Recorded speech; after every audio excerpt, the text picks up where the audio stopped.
गांव में एक लालची बनिया रहता था। वह बहुत चालाक था, हमेशा दूसरों को धोखा देकर अपना लाभ कमाता था। उसका नियम था, मुझे केवल फायदा चाहिए, बाकी किसी से कोई मतलब नहीं। एक गरीब किसान रामू बनिए की दुकान पर आया और बोला, सेठ जी, मुझे कुछ अनाज उधार दे दो, मैं फसल कटने के बाद पैसे लौटा दूंगा। सेठ ने हंसते हुए कहा। अगर तुम गहना या जमीन गिरवी रखो तो ही मैं उधार दूंगा। रामू दुखी होकर चला गया। इसी तरह सेठ गांव के और भी लोगों को ठगता रहा। एक दिन उसने एक बूढ़े आदमी से उसकी पूरी जमीन छल से हथिया ली। गरीब बूढ़ा रोता हुआ बोला, सेठ, बुरे कर्मों का फल बुरा ही होता है।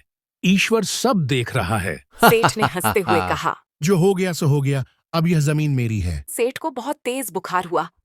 उसने बहुत इलाज कराया, लेकिन कोई फायदा नहीं हुआ। उसकी दुकान भी जलकर राख हो गई। जो लोग उसे धोखेबाज मानते थे, उन्होंने उसकी मदद नहीं की। कुछ ही दिनों में सेठ गरीब और लाचार हो गया।